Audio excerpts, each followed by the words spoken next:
KBS 춘천방송 총국 생방송 오늘은 월요일부터 금요일 매일 오후 5시 5분부터 강원도의 오늘을 만날 수 있습니다.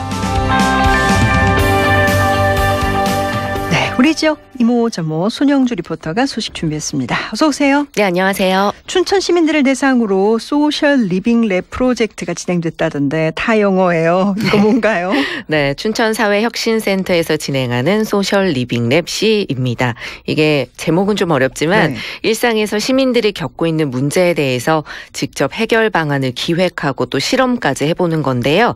지역사회에서 나온 아이디어를 이제 춘천 시민의 실험 과정으로 이제 이뤄지는데 지원해주는 사업이라고 보시면 됩니다. 그냥 이름을 조금 더 쉽게 지으면 좋겠다 싶어요. 요즘 다 영어더라고요. 소셜, 사회적인 리빙, 거주, 생활, 랩, 실험이다. 네네.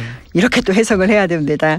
어쨌건 지역사회 문제들을 시민들이 직접 해결해 볼 수 있는 기회를 주는 어떻게 보면 참 의미 있는 과정인데 이게 뭐 올해 시작된 게 아니라 2018년부터 시작이 됐다면서요? 네, 맞습니다. 이 사업은 전액을 국비 지원을 받는데요. 문제 발견, 정의, 해결 과정 순으로 진행을 합니다. 특히 올해는 거버넌스형과 커뮤니티형, 이것도 영어네요. 네, 공모를 받았는데요. 정부형과 지역사회형.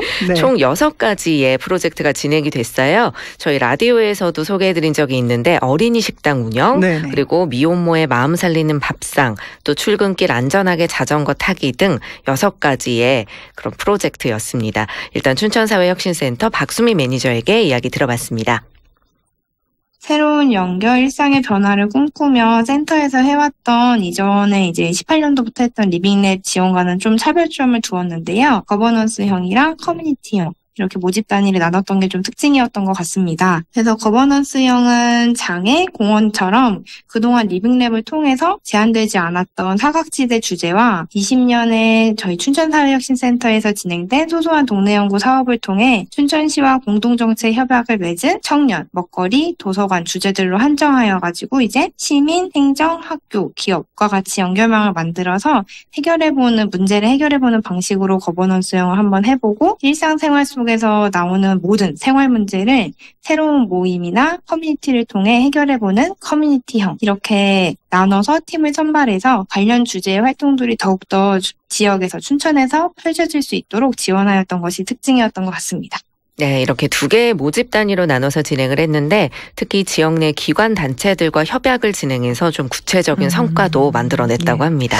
자, 앞서 제시된 6가지 프로젝트 중에 2가지 실험을 조금 더 구체적으로 살펴볼 텐데요.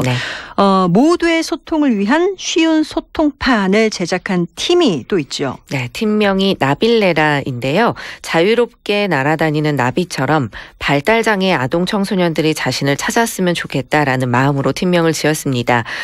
또 다른 실험으로 찾아가는 도서관 북캠핑도 아주 인기였다죠? 네, 아이들의 지식 놀이터이자 꿈이 자라는 도서관이지만 요즘 아이들이 더 바쁘다고 하는데요. 도서관까지 굳이 찾아오는 아이들도 적어졌고 특히 코로나19로 이동도 쉽지 않아졌어요. 국민 독서 실태 조사에 따르면 청소년들이 도서관에 잘 가지 않는 이유 중에 큰 부분이 접근성이더라고요. 사실 정부와 지자체에서는 마을 곳곳에 작은 도서관을 만들 수 있도록 지원을 하고 있지만 여전히 근처 도서관을 찾는 것이 쉽지 않은데요. 도서관이 먼저 아이들을 찾아가면 어떨까라는 생각에서 북캠핑이 시작이 됐습니다. 그냥 도서관이 찾아가는 게 아니라 캠핑을 즐기는 듯한 그런 느낌으로 책을 읽는 프로그램인데요. 산홍동 꿈마루 도서관에서 여기에 도전을 했습니다. 아이 키우는 부모라면 도서관이 안 반가운 사람은 없을 것 같아요. 그 이동 도서관이라는 것도 있는데 이게 다른 건가요? 네, 저도 이 이동 도서관 본 기억이 나는데 버스에 책을 실어서 아파트 단지나 이제 복지회관 찾아가는 게 대표적이죠. 근데 이게 실적 감소로 점점 없어지고 있는 추세라고 해요. 통계에 따르면 2018년에 비해서 2020년 대출 건수가 50%나 줄어들었고 이용자 수도 반 이상 대폭 감소했습니다.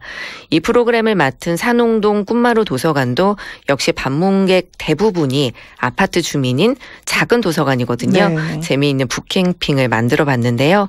기존 이동 도서관의 문제점을 개선해서 하루에 한 곳만 방문을 하고요.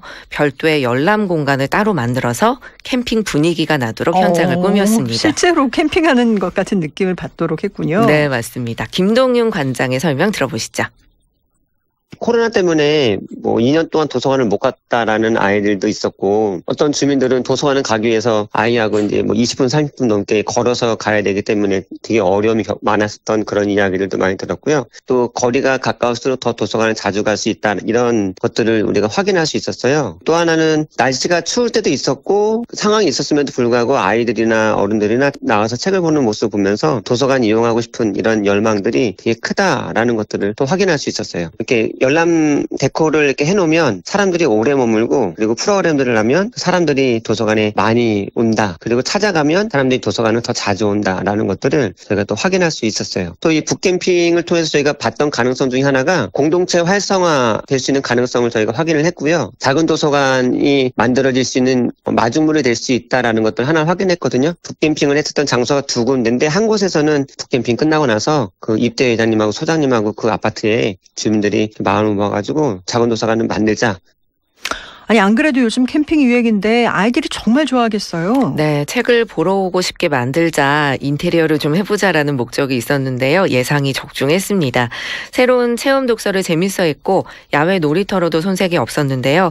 물론 코로나19 때문에 북캠핑장 방문하는 모든 사람들의 체온과 또 방문 기록이 필요했고, 그렇군요. 매번 책을 소독하고 네네. 또 관리하는 거는 쉽지 않았다고 합니다. 아이고, 번거로움에도 불구하고 이렇게 열심히 좀 아이들을 위해서 이런 프로그램을 운영하고 계신데, 이 북캠핑 프로그램을 해본 이후에 네. 반응이 워낙 좋아서 실제로 도서관을 짓기로 결정한 마을도 있다면서요? 네, 맞아요. 이 북캠핑이 이뤄졌던 두 곳 중에서 한 곳에서 작은 도서관을 만들기로 결정을 했는데요. 유휴 공간을 활용해 도서관을 만들고 내년에 운영할 계획이라고 합니다.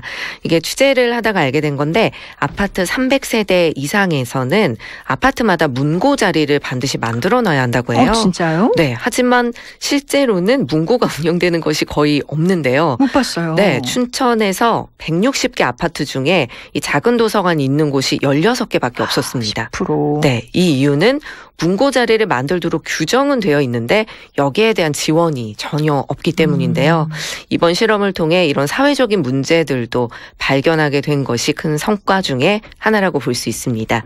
올해 사업을 정리하고 이제 내년에도 크고 작은 마을들의 실험들이 계속된다고 하는데요. 춘천사회혁신센터 박수미 매니저의 이야기입니다.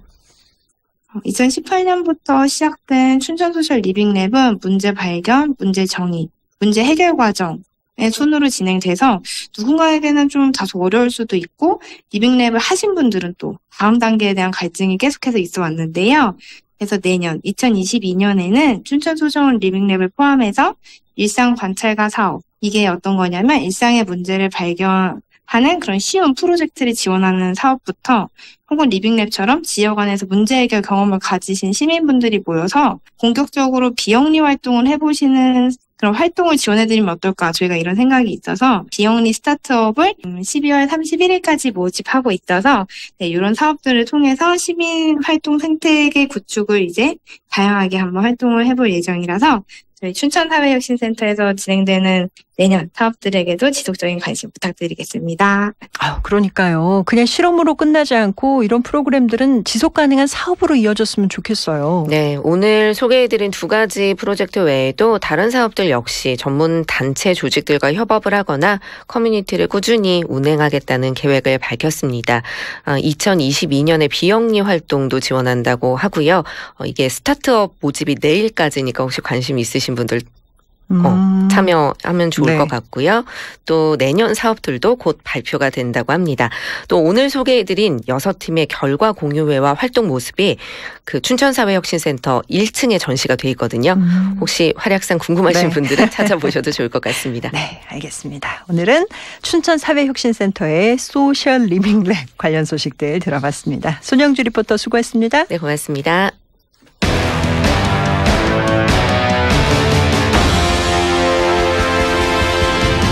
여러분께서는 지금 KBS 춘천방송 총국에서 보내드리는 퇴근길 시사 프로그램 생방송 오늘은을 듣고 계십니다.